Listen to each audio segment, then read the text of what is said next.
오늘은 7월달 유동성 흐름에 대해서 궁금해하시는 분들이 많아가지고 7월달에 있을 수 있는 유동성 흐름이 어떠한지에 대해서 알아볼 겁니다. 그리고 이 내용들을 이해를 하게 되면 스테이블 코인이 관련이 있다는 것들을 이해를 하게 될 텐데, 이 스테이블 코인이 오늘날 어떻게 양적 완화를 만들고 있는지도 여러분들에게 말씀을 드릴 것이고, 이 과정에서 양적 완화가 결국에 성공을 하려면 유가가 하락을 해서 인플레이션이 낮춰져야 된다는 이런 포인트들까지도 여러분들이 이해를 할 수가 있을 겁니다. 그러면 제가 오늘날에 있어가지고 왜 제가 최근 들어가지고는 또 금을 매수를 했는지, 이런 식의 내용들도 여러분들에게 코멘트를 한번 드리겠습니다. 먼저 오늘날에 있어가지고 유동성 흐름에 대해서 한번 코멘트를 드릴 건데, 원래는 제가 이 내용들을 쓰지는 않으려고 했었으나 여러분들이 궁금해하시는 분들이 많아가지고 한번 해당 내용에 대해서 이야기를 하게 되었습니다. 우선 핵심부터 말씀을 드리자면, 저의 핵심 결론은 지금 현재 상황에서는 이 유동성의 흐름이 증시의 상승과 하락을 만들 수 있는 핵심 트리거는 절대로 아닙니다. 하지만 영향을 약간이나마 주긴 주니까 이 내용에 대해서 한번 분석을 할 것이고, 저는 이 내용만 분석을 하는 게 아니라 향후에 있을 수 있는 큰 흐름들에 대해서 한번 말씀을 드리고자 합니다. 먼저 이 내용들을 여러분들이 이해를 하기 위해서는 우선 기초적인 정보에 대해서 이해를 하셔야 됩니다. 첫 번째로는 TGA라고 하는 잔고인데, 이건 무엇이냐면 미국 정부 계좌라고 바라보시면 됩니다. 미국 정부 계좌인 TGA라고 하는 곳에서 공무원들에게 뭐 월급도 주고 아니면 정부 지출하는 것들 있죠. 이런 정부 지출도 이 TGA 잔고에서 나간다라고 생각을 하시면 돼요. 자, 그런데 오늘날에는 어떤 이슈가 있었느냐? 원래는 8,500억 달러까지 채워졌어야 됐는데 지금 돈을 많이 써가지고 3,190억 달러밖에 안 남았어요. 그리고 이번에 3분기 말, 쉽게 말해서 9월 달 말까지는요, 8,500억 달러까지 채워야 하는 상황이라고 바라보시면 되는 거예요. 그러니까 지금 미국 정부의 계좌는 지금 돈이 부족해가지고 돈을 채워야 된다는 것이죠. 그리고 이 돈을 채우기 위해서 뭘 했다? 부채 한도를 증액을 한 거예요. 지금 부채 한도를 늘려가지고 이제는 대출을 더 많이 땡길 수 있는 거죠. 그래서 9월달 말까지 8,500억 달러를 채우게 될 예정입니다.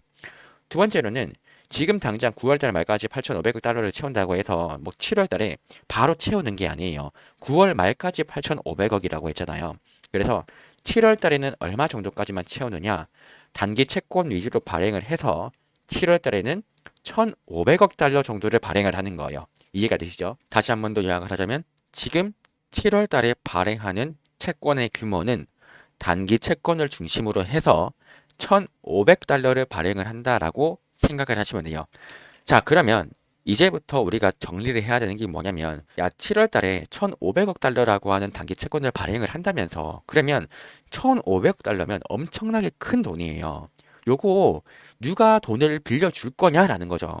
이거에 대해서 물어봤을 때 첫 번째로는 영래포장고에서 단기 채권을 사실 수 있다라고 하는 말이 나오고, 두 번째로는 지급준비금에서 단기 채권을 산다는 이슈가 나와요.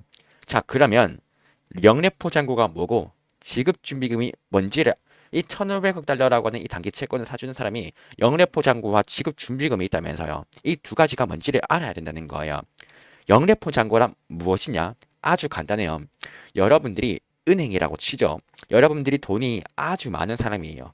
여러분들은 진짜 돈이 많아가지고 이 돈을 어디에다가 맡길지 생각을 했는데, 여러분들의 돈이 워낙 많다 보니까 이거를 그냥 은행에다가 못 맡기는 거예요. 그래서 이 돈을 어디다가 맡겼다?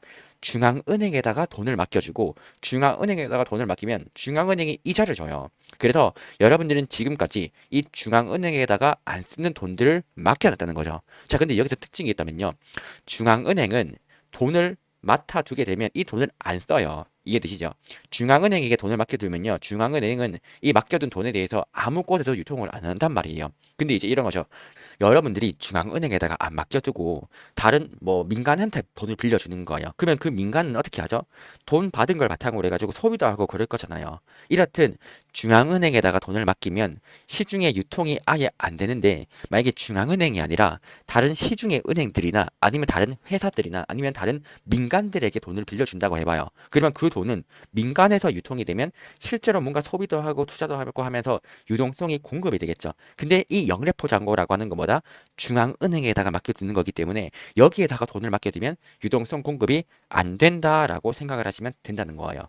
자, 그러면 이 지급 준비금이라고 하는 건 무엇이냐면요. 이 지급준비금은 그냥 순수하게 여러분들 통장에 있는 돈이에요. 여러분들이 은행에다가 돈을 맡겨두면 뭐 은행에 돈이 쌓여 있을 거 아니에요. 그 돈 있죠. 그게 바로 지급준비금이다라고 생각을 하시면 돼요. 그럼 여러분들은 이 돈을 바탕으로 해가지고 주식도 투자하고 채권도 투자하고 소비도 하고 여러 가지를 다 하는 거예요. 자, 그러면 요 두 가지의 특징들을 정리를 하자면요. 영래포 잔고는요. 시장 밖에 있던 자금이에요. 그러니까 중앙은행에게 있었던 자금인 거죠. 그러면 이 중앙은행에 있었던 이 돈이 예를 들어서 단기 채권을 산다라고 해보죠. 그러면 별다른 시장의 유동성이 줄어드는 그런 효과가 없는 거예요. 이해되시나요? 그러니까 이거죠. 원래 애초에 유통되지 않았던 돈들이에요. 근데 이것들이 미국의 단기 채권을 사주겠다는 거예요. 그러면 이렇게 되면 뭐 유동성 감소 효과 같은 것들이 애초에 안 일어나요. 왜냐하면 중앙은행에다가 맡겨놨던 돈들은 애초에 유동성이 안 공급이 되는데 그냥 유동성 공급이 안 되는 게 그냥 미국 정부한테 돈을 빌려주는 것뿐인 거예요. 그리고 만약에 미국 정부가 돈을 빌려가지고 미국 정부가 돈을 풀잖아요. 오히려 유동성을 공급하는 역할이 된다고요. 이렇듯 영래포 잔고에 있던 돈들은요. 결국에는 안 쓰던 돈들이기 때문에 이게 미국 정부한테 돈을 빌려주면 미국 정부는 소비를 할 거니까 오히려 유동성이 증가할 수 있는 거죠. 근데 지급 준비금은 약간 달라요. 어떤 거냐면 여러분들이 원래 이 한 3조 달러를 가지고 있다고 쳐보죠. 여러분들이 3조 3천억 달러를 가지고 있는데 이 돈으로 원래는 주식을 투자하려고 했던 거예요. 근데 주식을 투자를 하려고 했는데 갑자기 미국 정부가 와가지고 야, 나 돈 좀 빌려줘라고 해가지고 여러분들이 주식에다가 투자를 안 하고 미국 채권에다가 돈을 다 빌려주는 거예요. 그러면 주식시장은 상승하지 못하겠죠.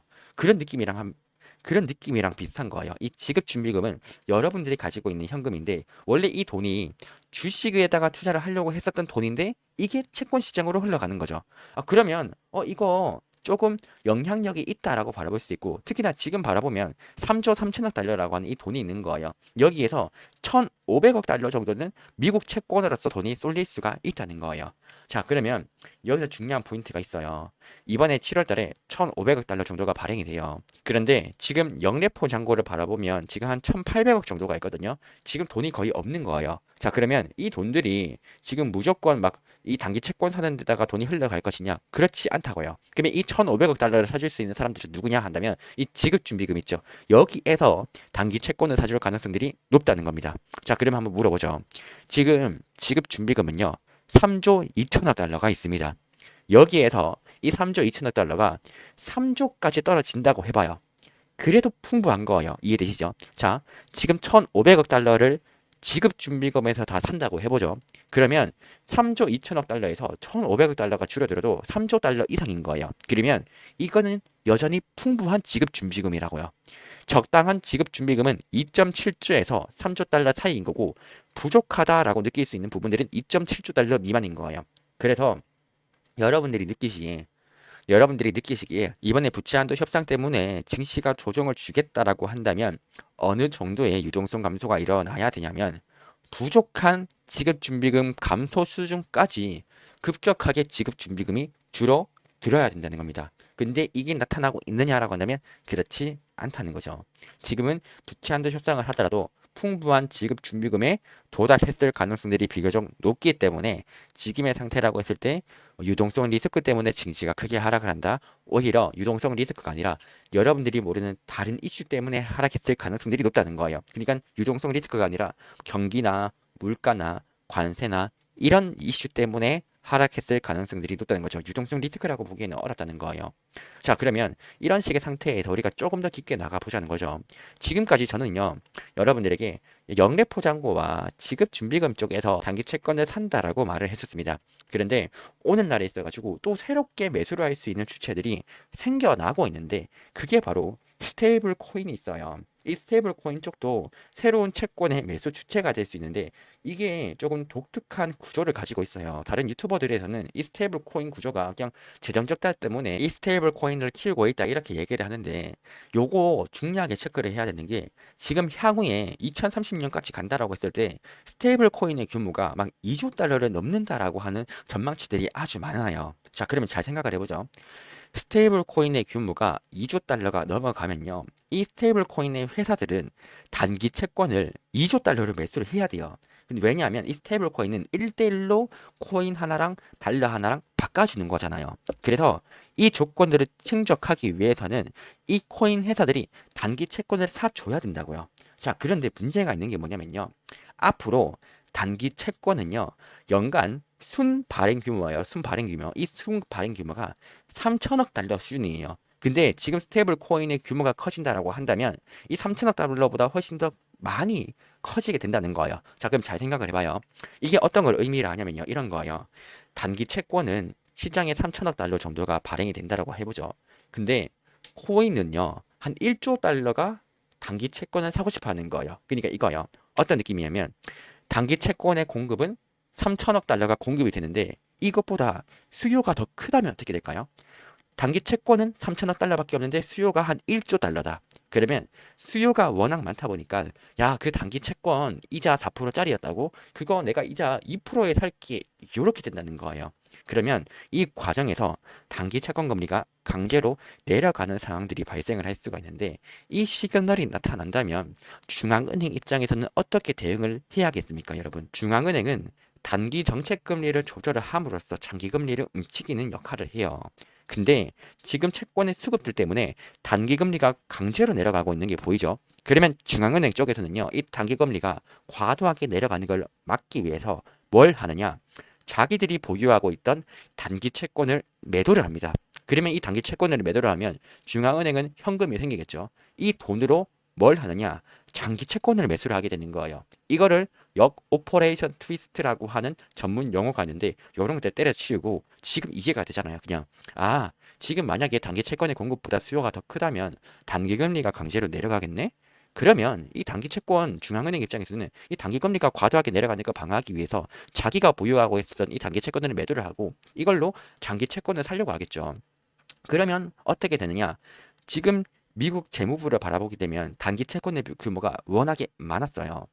그리고 장기 채권을 조금 더 늘려야 되는데 이런 것들과 관련돼 가지고 도움이 될 수 있는 정책들이 연준의 정책들과도 도움이 나중에 될 수가 있다는 거죠. 단기 지금 재무부 입장에서는 장기 채권을 많이 발행을 하고 싶은데 장기 채권을 매수하려고 하는 사람들이 없단 말이에요. 근데 그거를 미국 연준에서 장기 채권을 매수할 수밖에 없는 상황이 된다라고 한다면 재무부 입장에서도 이 순간부터 장기 채권을 야, 미국 연준아 우리 장기 채권 사줘라고 하면서 협조를 하면서 장기 금리가 생각보다 크게 튀어오르지 않을 가능성들이 향후에 생길 수 있다는 겁니다. 물론 지금은 절대로 그런 일이 없어요. 지금은 그런 일이 없고 빠르면 28년도 정도부터는 이런 일이 생길 수가 있다는 겁니다.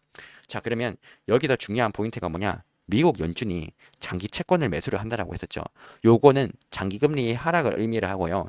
장기 금리가 하락을 하게 되면 자산 가격이 매우 큰 폭으로 상승을 합니다. 요 시그널이 어떤 거냐? 양적 완화인 거예요.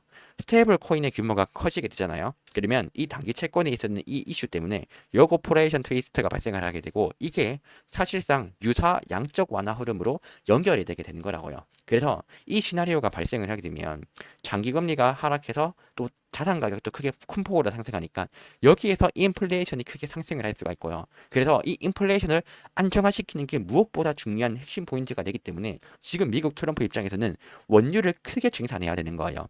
왜냐하면 인플레이션에다가 가장 크게 영향을 미치는 게 원유 가격이기 때문이에요. 그래서 트럼프는 지금 유가 하락시키려고 지금 중동도 방문하고 사우디도 방문해가지고 지금 원유 생산해라 이렇게 나오고 있는 흐름이라고 보시면 됩니다. 그래서 만약 유가 하락에다가 성공을 한다라고 한다면 앞으로 버블장이 만들어질 것이고요. 만약에 물가가 제압을 못한다라고 한다면 모든 게 실패를 하면서 버블이 터질 수가 있습니다. 그래서 버블장은요, 이 인플레이션이 발생하는 순간 버블장은 끝나는 거고, 근데 인플레이션이 발생하지 않는다라고 한다면 꾸준히 계속해서 버블이 발생할 수가 있다라고 생각을 하시면 되는 거예요. 자, 그러면 이런 식의 행동 전략을 바탕으로 했을 때 자, 그러면 지금까지 인사이트를 들었을 때 저는 어떤 식의 생각이 드느냐라고 한다면 결국에 중요한 거는 지금 구간에서는 물가구나. 물론 나머지들도 워낙 중요하지만 지금 제 포트폴리오 입장에서 중요한 거는 향후에 물가에 대한 전망치들이 중요한데 물가에 대한 전망치들은 잘 모르겠다가 정답이고요. 그러면 이런 구간들이라면 물가 하락 데이터가 나와서 버블장에 진입을 한다. 그러면 주식이 매우 좋아집니다. 그래서 주식의 비중들은 일부 가지고 있고 향후에 가장 최악의 시나리오인 물가가 상승하고 자산 가격이 폭락을 한다. 이런 시그널들이 터지잖아요. 그러면 금 가격이 미친 듯이 좋아집니다. 이런 관점에서 이번에 금과 주식을 담았다라고 볼 수가 있고, 제가 왜 이 구간에서 금을 담았느냐라고 한다면 주식 가격이 최근에 너무 많이 올라서 주식의 비중들이 크게 상승했기 때문이에요. 원래는 주식의 비중들을 어느 정도 가지고 있었는데 이게 예상보다 주식들이 너무 많이 상승하면서 주식의 비중들이 크게 증가했기 때문에 이때 타이밍 때는 금을 매수를 해야 되는 게 중요한 타이밍이어서 금을 매수를 했다라고 바라보시면 될 것 같아요. 그리고 제가 바라보는 관점에서 향후의 S&P 전망들에 대해서도 멤버십 커뮤니티 게시글들에다가 써놓은 내용들이 있습니다. 근데 제가 영상 같은 경우에는 물가 지수를 보고 나서 결정을 할 것 같고, 지금까지의 뷰는 최근에 올려드렸던 멤버십 영상과 같이 이런 비슷한 뷰를 가지고 있다라고 생각을 하시면 될 것 같습니다. 이상으로 오늘은 여러분들과 부채 한도 협상 이후에 유동성과 관련된 내용들에 대해서 알아봤고, 이 과정에서 중앙은행은 어떤 식의 행동들이 연결이 될 수 있는지를 스테이블 코인과 관련돼서 언급을 드려봤습니다. 그리고 최종적으로 이런 식의 정보를 바탕으로 저는 의사결정을 어떻게 내야 되느냐라고 물어본다면 7월 3일 날 때 금의 비중들을 조금 더 확대하는 전략 등으로 대응을 했다라고 바라보시면 될 것 같습니다. 이상으로 오늘 영상은 여기서 마치도록 하고, 금 제가 금방 말했던 거는 이건 7월 3일 내용인 거예요. 멤버십 영상들은 매일마다 업데이트를 하지만 공개용 영상들은 거의 일주일에 하나 또는 일주일에 두 개 정도만 올리기 때문에 이 흐름들을 참고를 해가지고 여러분들이 판단을 하시면 좋을 것 같습니다.